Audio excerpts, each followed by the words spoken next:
ప్రధానంగా ఒకటండి, మహిళా బిల్లు మీద పాత సెన్సెస్ని ఇప్పుడు అప్లై చేయడం అన్నది చాలా అన్యాయం. ఆల్రెడీ దీనివల్ల మొన్న జరిగిన పార్లమెంట్ ఎన్నికల్లో మహిళలకు అవకాశాలు పోయినాయి. దాదాపు 10-12 రాష్ట్రాల ఎన్నికలు జరిగినాయి, వాటన్నిటిలో కూడా మా అవకాశాలు పోయినాయి. ఇప్పుడు ఈ అవకాశాలన్నీ పోగొట్టింది 2027 సెన్సెస్ వస్తే ఆ డీటెయిల్స్తో ఏదో లాభం జరుగుతుందని మేము అనుకున్నాం. ఇంకొక ఏడాది అయితే 2027 వస్తుంది.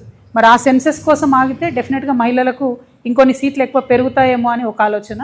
రెండవది, ఈ సెన్సెస్లో కులగణన చేస్తామన్నారు కాబట్టి బీసీ బిడ్డలు ఎంతమంది ఉన్నారో లెక్క పెడతారు కాబట్టి బీసీ ఆడబిడ్డలకు రిజర్వేషన్ వస్తుందేమో అని మేమందరం కూడా ఆశపడ్డాం. కానీ ఆ 2027 సెన్సెస్ వరకు ఆగకపోవడం వెనుక భారతీయ జనతా పార్టీ మరొకసారి వాళ్ళు బీసీ వ్యతిరేకులు అని చెప్పి వాళ్ళంతటా వాళ్ళే నిరూపించుకుంటా ఉన్నారు. దయచేసి బీసీ బిడ్డలు ఆడబిడ్డలు వేచి చూడొద్దు.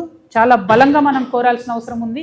అర్జెంట్ ఏం లేదు మనకు ఇప్పుడు సీట్ల కోసం, ఎందుకంటే మధ్యలో ఇంకొక 5-6 రాష్ట్రాల ఎన్నికలే ఉన్నాయి.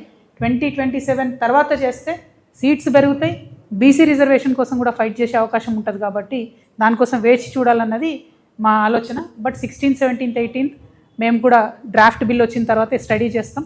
అవకాశం ఉంటే ఢిల్లీకి కూడా వెళ్దాం అనేటటువంటి ఆలోచనలో ఉన్నాం.